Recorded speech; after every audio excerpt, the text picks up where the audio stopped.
Merci. Monsieur Coquerel. Oui, Monsieur le Président, Madame la Ministre, chers collègues, cher Erwan, je trouve que votre intervention, quelque part, montre bien tout le problème de ce que nous sommes en train de faire.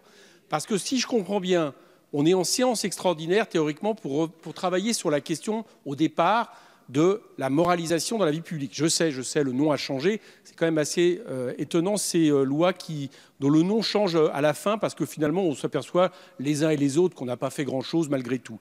Et à chaque fois qu'on touche quelque chose d'absolument fondamental, qui touche là, pour le coup, la véritable défiance de nos concitoyens par rapport aux politiques. Bon, et là, on nous dit, c'est pas le moment, c'est pas d'actualité, il faut revenir à notre moment. Enfin, mais alors, dans ces cas-là, à quoi rimait cette réunion ? À quoi rimait cette séance extraordinaire? Bien sûr qu'il aurait fallu parler du statut de l'élu.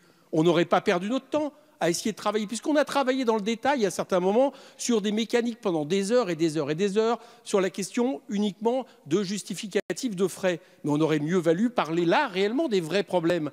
Parce que tout ce que propose comme amendement M. Potier, là je vous assure une chose.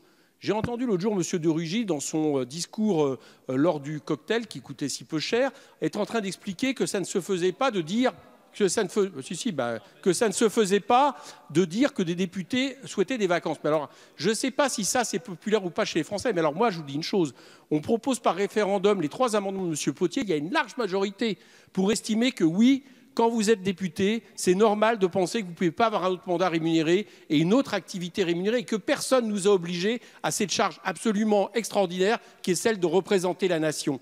Et je ne comprends pas qu'est-ce qui nous empêche ici, puisque pour la plupart nous sommes nouveaux, puisque pour la plupart la quasi-totalité, en tout cas une bonne partie d'En Marche et la quasi-totalité de notre groupe, nous venons de la vie professionnelle, même si nous sommes engagés en politique depuis longtemps, je ne vois pas ce qui nous empêche de changer les habitudes, si ce n'est, nous dit-on, attention, ça risque de ne pas être constitutionnel. Mais depuis quand est-ce que la question de savoir si c'est constitutionnel ou pas prévaut sur notre souveraineté? Après tout, on verra. Donc je ne comprends pas pourquoi on met ça si on est tous d'accord.